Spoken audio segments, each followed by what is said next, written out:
The dying neon signs of Sector 7 cast sickly purple shadows across the cracked pavement as Marcus Kane pulled, his coat tighter against the bitter wind. Nexus Prime had been slowly bleeding out for decades, its mining operations exhausted, its people scattered to the stars or buried beneath the industrial ruins. Those who remained scraped by on salvage and desperation. Marcus had arrived 3 years ago, with nothing but a broken transport and a head full of engineering knowledge that nobody seemed to need anymore. The former military man had adapted quickly to life on the margins, trading scavenged tech components and keeping his head down. Tonight was supposed to be simple. Meet a contact about some rare power cells, make the trade, and return to his workshop before the acid rain started. The warehouse district stretched before him like a graveyard of humanity's ambitions. Massive concrete shells stood empty, their windows dark as dead eyes. Steam hissed from broken pipes, and somewhere in the distance, a security alarm wailed its pointless warning into the void.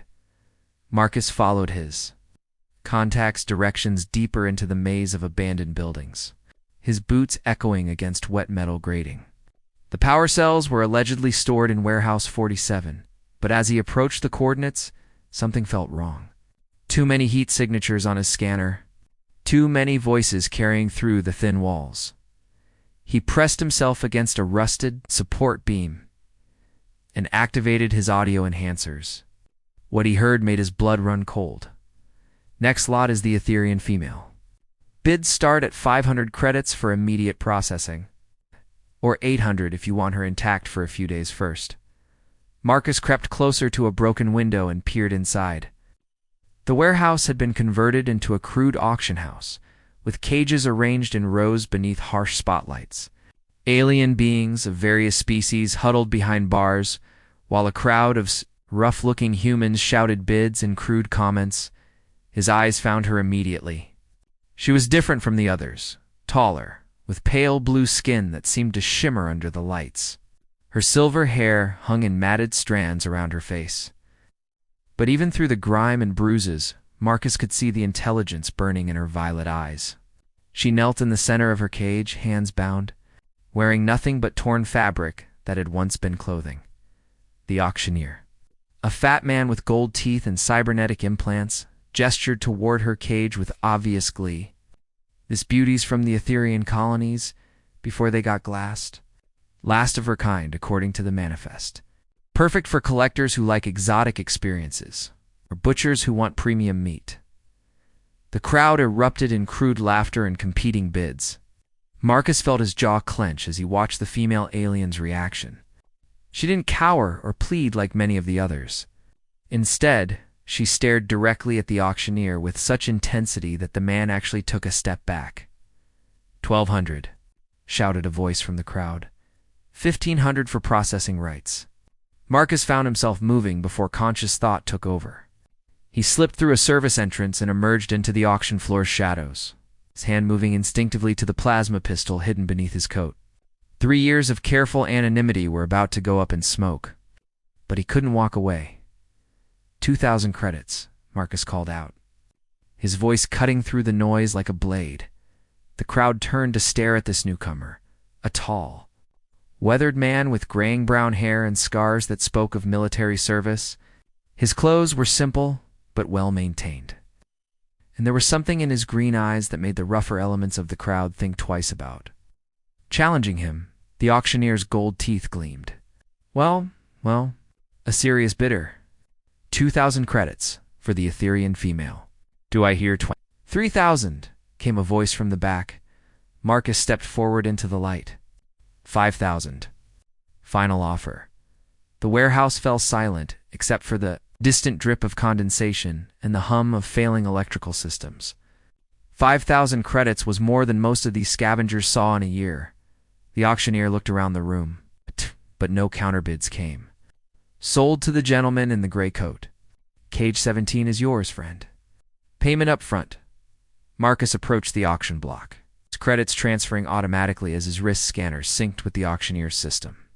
The other buyers were already dispersing, dragging their purchases toward the exits like predators with fresh kills. As the cage door swung open with a rusty screech, The Etherean female looked up at him with those remarkable violet eyes.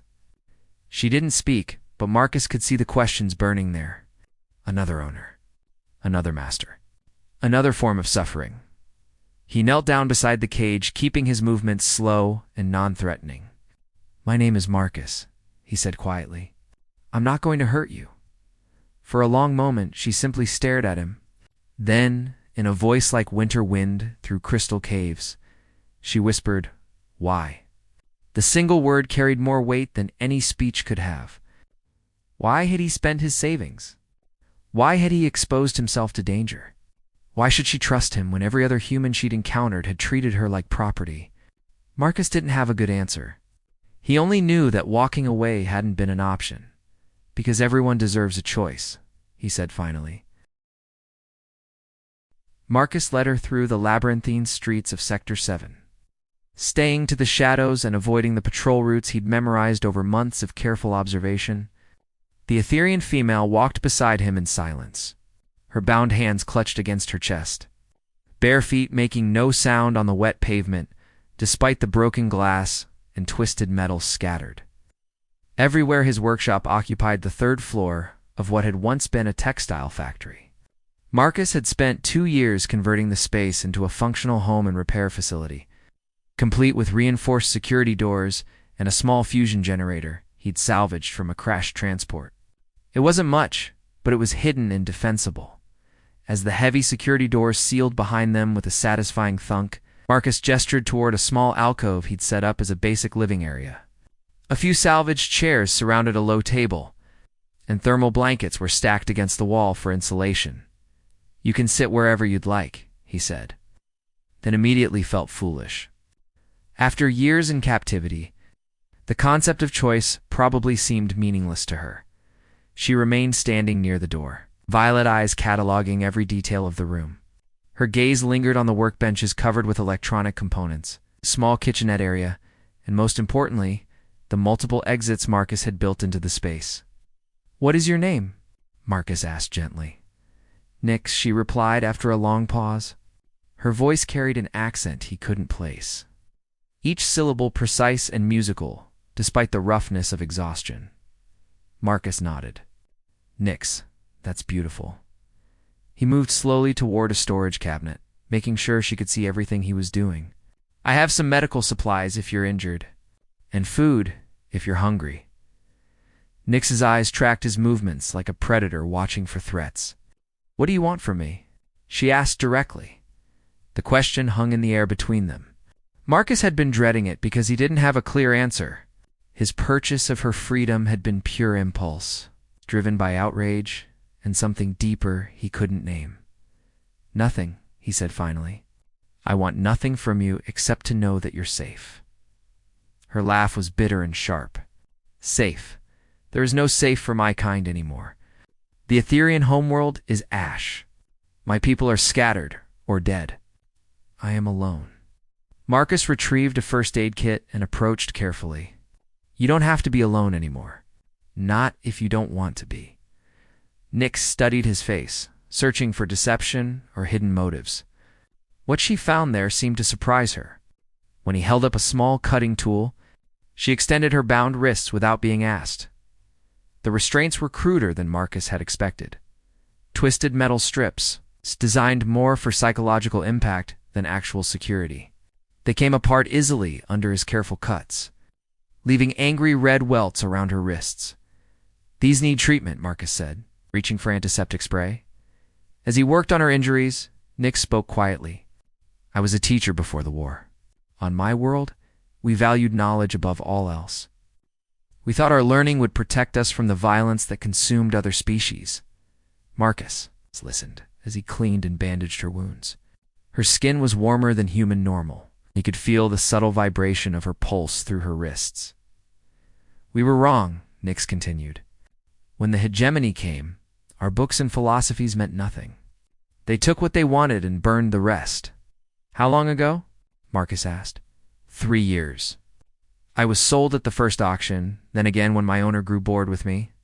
Each time, the price dropped. Tonight was to be my final sale for meat rather than pleasure." Marcus felt anger burning in his chest again. but he kept his voice calm. That won't happen again. You have my word. Nix looked at him curiously. Your word? What does that mean to a human? The question caught Marcus off guard. He'd served in the military for 15 years before Nexus Prime, and his word had been the foundation of his identity. But how could he explain the concept of honor to someone who'd seen only the worst of his species? It means I'll protect you, even if it costs me everything, he said simply. For the first time since he'd met her. Something shifted in Nix's expression. The constant wariness remained, but underneath it, Marcus caught a glimpse of something else. Hope, maybe. Or just exhaustion finally winning over caution. You would do this for a stranger? She asked. Marcus finished wrapping her wrists and sat back. You're not a stranger anymore. You're Nix. She was quiet for a long moment, studying his face in the workshop's dim lighting. Then slowly she reached out and touched his hand where it rested on his knee. Marcus, she said, testing his name like she was learning a new language. Why did you choose me? There were others. It was a fair question, the one Marcus had been asking himself since the moment he'd opened his mouth in that warehouse. The honest answer was complicated and frightening, because when I looked at you, he said carefully, I saw someone fighting. Even in that cage, even facing death, you weren't broken. I recognized that strength. Nix's fingers tightened slightly on his hand. For just a moment, the last 3 years fell away, and Marcus could see the teacher she'd once been intelligent, curious, alive with possibilities. Then the moment passed, and she pulled her hand back. I should rest, she said. Marcus nodded and gestured toward the sleeping alcove he'd built into the far corner. Take as much time as you need. This place is yours now, too. As Nix settled among the thermal blankets, Marcus returned to his workbench and tried to focus on the half-repaired engine components scattered across its surface. But his mind kept drifting to the woman now sleeping 20 feet away, and the impossible promise he'd just made. The first week passed like a careful dance between two people learning each other's boundaries. Nix moved through Marcus's workshop with quiet efficiency, never taking up more space than necessary, never asking for anything she could provide herself. Marcus found himself adjusting his routines to accommodate her presence, making extra food, leaving the fresher available when she needed privacy.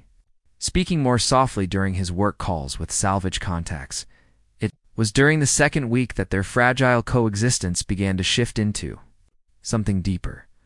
Marcus was struggling with a particularly stubborn engine coupling when he felt Nix's presence behind him.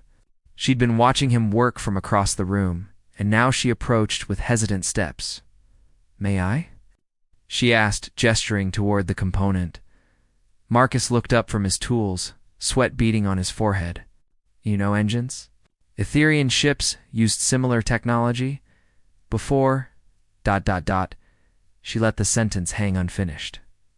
Marcus stepped aside. Nix's long fingers moved over the coupling with surprising delicacy. She made small adjustments to the plasma flow regulators, her touch sure and confident. Within minutes, the coupling hummed to life with a steady blue glow. That's incredible, Marcus breathed. I've been fighting with that thing for days. Nix smiled for the first time since he'd known her, a small, genuine expression that transformed her entire face. We believe that technology should serve life, not dominate it. Your human approach is ... forceful. From that moment, they began working together. Marcus would bring her mechanical problems that had him stumped, and Nix would demonstrate the subtle Etherian techniques that coaxed cooperation from reluctant machinery. In return, Marcus taught her about human engineering principles, the brute force solutions that could accomplish impossible tasks through sheer determination. Their conversations gradually moved beyond technical matters. Nix told him about her homeworld's floating cities, suspended above crystalline seas by gravitational manipulation. She described the libraries that contained millions of years of accumulated knowledge. In the gardens where Etherian children learned to commune with living ecosystems, Marcus shared stories of his military service, the planets he'd helped defend, and the friends he'd lost in conflicts that seemed meaningless now. He told her about Earth, the the blue-green world he'd left behind in search of purpose among the stars. "Do you miss it?" Nix asked one evening as they shared a simple meal of reconstituted protein and hydroponic vegetables. Marcus considered the question. "I miss what it represented. Home, belonging. But I was running from something there too." "What were you running from?" "The war," Marcus said quietly. "The things I did, the people I couldn't save." Nix reached across the small table and covered his hand with hers. Her skin was warm and smooth, and Marcus felt something electric pass between them at the simple contact. "You saved me," she said. "That's different." "Is it?" The question hung between them as the workshop's lights dimmed to their evening setting. Marcus became acutely aware of how close Nix was sitting, how her silver hair caught the amber glow from the thermal units. When she didn't pull her hand away from his, he felt his pulse quicken. "Nix," he said softly. She met his eyes, and Marcus saw his own longing reflected there. Slowly, carefully, she leaned forward until their faces were inches apart. "I never thought I would feel safe enough for this," she whispered. "For what?" "To want someone again." Marcus's breath caught. He raised his free hand to cup her cheek, marveling at the softness of her skin and the trust it represented. "Are you sure?" Instead of answering with words, Nix closed the distance between them. Her lips were softer than he'd imagined, and she tasted like starlight and promises. The kiss was gentle at first, tentative, then deeper as 3 weeks of careful boundaries finally dissolved. When they broke apart, both were breathing hard. Nix's violet eyes were bright with unshed tears. "I thought they had taken everything from me," she said. "My world, my people, my ability to trust or hope or love. But you, ... She touched his face with reverent fingers. "You gave it back." Marcus pulled her closer, until she was sitting in his lap with her arms wrapped around his neck. "We gave it to each other," he corrected. They held each other in the amber light of the workshop. Two souls who had found something precious in the ruins of their separate worlds. Outside, the wind howled through Nexus Prime's empty streets. But inside their small sanctuary, warmth bloomed like a flower in winter. Later, as they lay together among the thermal blankets in Marcus's sleeping alcove, Nix traced the scars on his chest with curious fingers. "Tell me about this one," she said, touching a particularly jagged mark over his ribs. "Plasma grenade on Kepler-6, shrapnel, and this. Knife fight in a bar on Titan Station. I was young and stupid." Nix's laugh was like music in the dark. "You're still young and stupid. You spent 5,000 credits on a stranger." Marcus turned to face her, drinking in the sight of her silver hair spread across his pillow, her skin luminous in the dim lighting. "Best investment I ever made." She kissed him again, deeper this time, and Marcus lost himself in the miracle of her presence.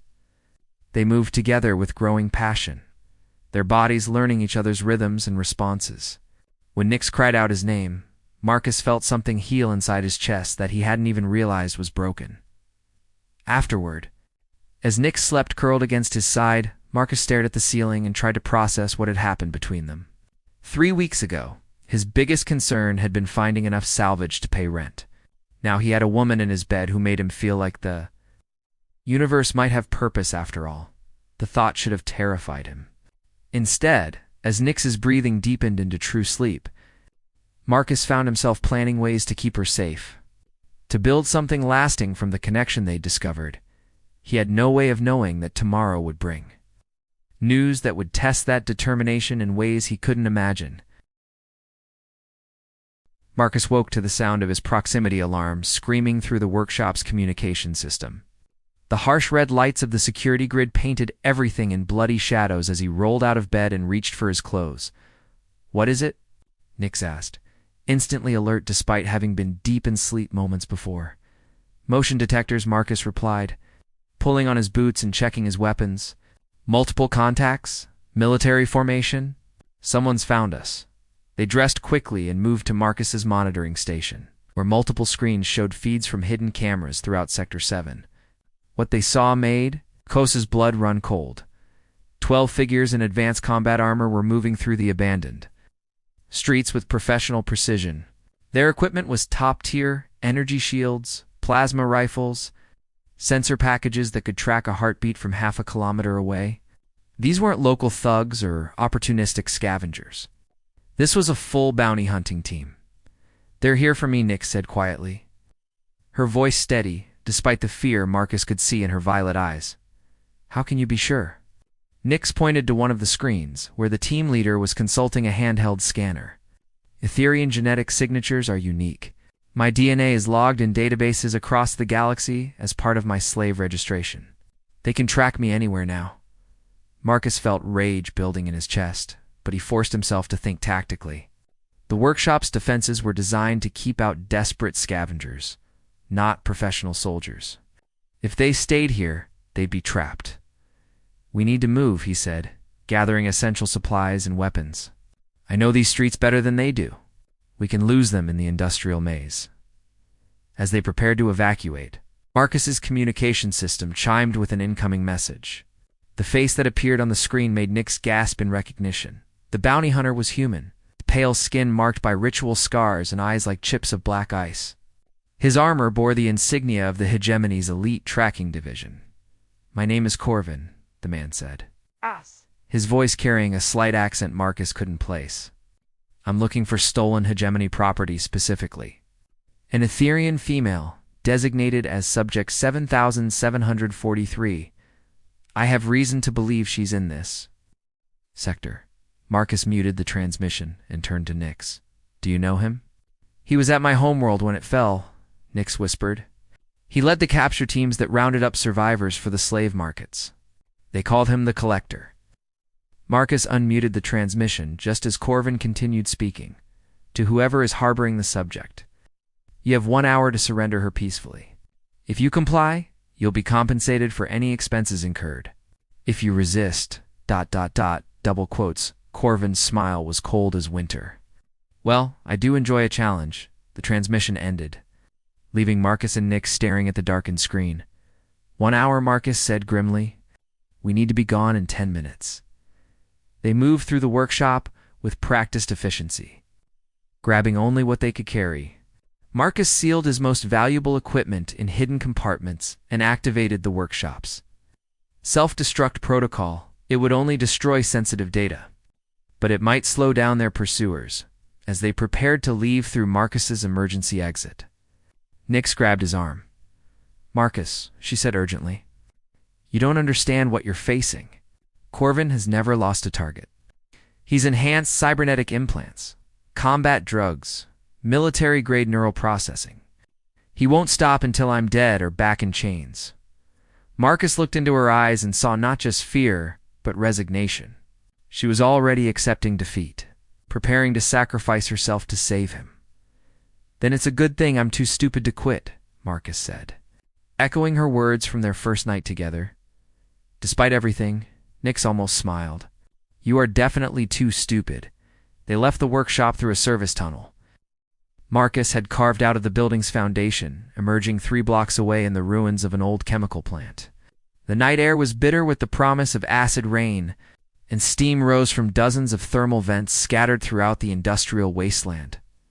Marcus led them through a maze of broken pipelines and collapsed storage tanks, using routes he'd memorized during years of salvaging in the area. Behind them, he could see the glow of plasma torches as Corvin's team cut through his workshop security doors. "They're fast," Nix observed, looking back at the distant lights. "Not as fast as we are," Marcus replied. "I've got bolt holes prepared throughout this sector. We can play cat and mouse for days if we have to." But even as he spoke, Marcus knew they were only delaying the inevitable. Corvin's team had resources and technology that far exceeded anything Marcus could access. They needed a different strategy as they took shelter in an abandoned fuel depot. Marcus activated his personal communicator and began sending coded messages to every contact he had in Nexus Prime's underworld. Information brokers, weapons dealers, smugglers who owed him favors, everyone who might be willing to help for the right price. "What are you doing?" Nix asked. "Leveling the playing field," Marcus replied. "Corvin thinks he's hunting prey. Time to show him what happens when humans get territorial." The first response came from Dexter Chen, a cybernetics specialist who ran a black market medical clinic in Sector 4. Heard about your problem. Corvin's got full hegemony backing. Military assets. The works. You're in deep, brother. The second was from Maya Okafor, smuggler captain who'd bought Marcus's salvaged ship parts for years. That Ethereum must be special for you to go up against the Collector. I've got cargo to move, but I owe you one. Sending coordinates for a weapons cache. One by one, Marcus's network of contacts responded. Some offered information, others equipment, or safe passage. A few declined to get involved, citing Corvin's reputation for extreme violence against anyone who interfered with his hunts, but enough agreed to help that. Marcus felt the first stirring of hope. You're building an army? Nick said wonderingly. I'm reminding them that humans protect their own, Marcus corrected. And you're one of ours now. As dawn broke over Nexus Prime's poisoned skyline, Marcus and Nix made their way through the maze of abandoned factories toward Maya's weapons cache. Behind them, Corvin's hunters spread through Sector 7 like a plague, methodically searching every building and scanning every life sign. The hunt had begun in earnest. But Marcus no longer felt like prey. For the first time since leaving the military, he had something worth fighting for, and he intended to fight very dirty indeed. The weapons cache Maya had provided was hidden in the basement of a collapsed manufacturing plant, sealed behind a door that required both biometric scanning and an old-fashioned combination lock. Inside, Marcus found enough firepower to outfit a small rebellion. Plasma rifles, explosive charges, portable shield generators, and even a few pieces of military-grade armor. This is too much, Nick said, running her fingers over an advanced targeting system. Your friend must care about you a great deal. Marcus was already strapping on tactical gear, his movements efficient and practiced. Maya's husband died in the same battle where I got this scar, he said, touching the plasma burn on his ribs. I carried his body home to her. Some debts don't have expiration dates as they armed themselves. Marcus's communicator buzzed with updates from his network. Corvin's team had torn apart his workshop and found the emergency tunnel. They were following the trail with methodical precision, using scanning equipment that could detect residual heat signatures and trace chemical markers. 12 hours, Marcus said, checking his rifle's charge level. That's how long they've been hunting us. They've already eliminated half our potential hiding spots. We can't run forever, Nix agreed. What did you have in mind? Marcus activated a holo display showing the Sector 7 industrial complex. Red dots marked Corvin's team positions, while blue indicators showed the locations of Marcus's allies, smugglers, mechanics, salvage workers who'd all agreed to help for various reasons. Corvin's strength is his technology and training, Marcus explained. But those advantages mean nothing if he doesn't know what he's fighting. We're going to hit him with chaos, multiple targets, conflicting information, attacks from directions he won't expect. Over the next hour, Marcus coordinated a series of diversions throughout the sector. Explosions erupted in abandoned buildings, drawing Corvin's attention while creating false heat signatures. Automated distress beacons activated in random locations, forcing the hunters to investigate potential hiding spots. Electronic jamming devices disrupted their communications, isolating team members from each other, but Corvin was too experienced to fall for simple misdirection. By mid-afternoon, he'd regrouped his hunters and begun a systematic sweep pattern that would eventually corner Marcus and Nix in the sector's central manufacturing district. Time. For Phase 2, Marcus said grimly. They made their way to the heart of the industrial complex, a massive factory that had once produced starship components. The building was a maze of assembly lines, storage areas, and vertical shafts that reached up through multiple levels. Marcus had spent weeks mapping the structure during his salvaging operations, and now that knowledge would be their greatest weapon. As Corvin's team entered the factory, Marcus and Nix split up. She took position in the upper levels with a sniper rifle, while Marcus moved through the lower assembly areas, setting explosive charges and preparing ambush positions. The first hunter died when he triggered a shaped charge. Marcus had hidden beneath a section of flooring. The explosions sent shrapnel ripping through the man's armor, and his screams echoed through the factory before cutting off abruptly. Amateur hour is over. Corvan's voice crackled through his team's communications. This one has military training. Switch to combat formation beta. Kill the human, but I want the Etherean alive. The real battle began. Marcus fought like a man possessed. Using every dirty trick he'd learned in 15 years of military service, he rigged conveyor belts to activate suddenly, sending hunters stumbling into carefully placed explosive traps. He used the factory's overhead crane system to drop massive machinery components on unsuspecting targets. When cornered, he fought with plasma rifle and combat knife, giving no quarter and expecting none. But Corvin's hunters were professionals too. One by one, they adapted to Marcus's tactics, using their superior equipment to neutralize his advantages. By the time the sun set outside the factory windows, Marcus was down to his last few explosive charges, and 3 of his allies lay dead in the twisted wreckage of the assembly floor. That's when Nyx made her move. From her sniper's nest in the upper levels, she'd been picking off hunters with surgical precision, using her Etherean abilities to predict their movement patterns and anticipate their tactics. But when she saw Marcus surrounded by the last 4 members of Corvin's team, she abandoned her position and descended into the factory's depths. Marcus heard her footsteps echoing through the metal corridors and felt his heart skip. She was supposed to stay hidden, stay safe. Instead, she was walking directly into the trap that would claim them both. Enough games, Corvin announced. His voice amplified through the factory's public address system. I have your woman, Marcus Kane. Come out, and I'll make her death quick.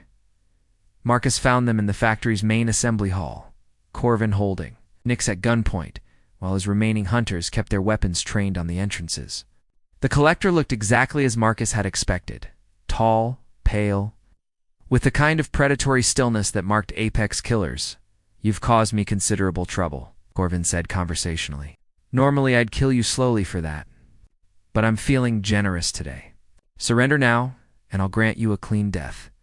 Marcus stepped into the open, his rifle lowered, but still ready. Counteroffer. Let her go, and I won't detonate the thermal charges I've placed throughout this building. Corvin laughed, bluffing. You wouldn't risk killing her, wouldn't I? Marcus pulled out a detonator, his thumb hovering over the activation switch. I spent 3 weeks learning to love that woman. I won't let you drag her back to hell. For the first time, uncertainty flickered across Corvin's features. He'd studied Marcus's psychological profile, but love was a variable that didn't fit neatly into tactical calculations. That moment of hesitation was all. Nyx needed moving with inhuman speed. She twisted in Corvin's grip and drove her elbow into his throat. The bounty hunter stumbled backward, his shot going wide, and Nyx rolled away as Marcus opened fire on the remaining hunters. The battle that followed was brief and brutal. Marcus fought with desperate fury, while Nyx used her knowledge of Etherean combat techniques to disable opponents with surgical strikes to nerve clusters and joint locks. When the smoke cleared, Corvin's team was dead or dying, and the Collector himself lay bleeding from multiple plasma burns. It's over, Marcus said. Standing over the fallen bounty hunter, Corvin coughed, blood speckling his lips. You think you've won? The hegemony has 1,000 hunters like me? They'll never stop coming. Marcus looked at Nyx, who nodded grimly. They both knew Corvan was right. As long as she remained in hegemony space, she'd never truly be free. Then we'll go somewhere they can't follow, Marcus said. 3 days later, they stood on the bridge of a salvaged transport ship, watching Nexus Prime shrink behind them as they headed for the galaxy's outer rim. Marcus had liquidated everything, his workshop, his equipment, years of carefully accumulated resources to buy them passage to the frontier worlds, where hegemony law held no sway.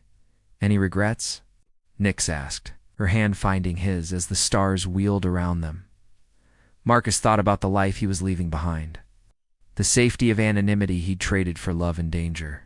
Then he looked at the woman beside him, no longer the broken slave he'd found in that auction house, but a partner, a lover, someone worth building a future with.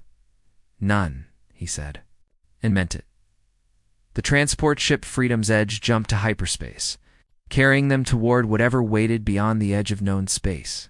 Behind them, the ruins of Marcus's old life grew cold and dark. Ahead lay uncertainty, adventure, and the promise of building something new together. In the end, that was all anyone could ask for, a chance to choose their own destiny, and someone to share the journey as the stars blurred past their viewport. Marcus and Nyx held each other close and dreamed of the world they would make together, where no one would ever be sold as meat again, and love could grow in the spaces between the stars.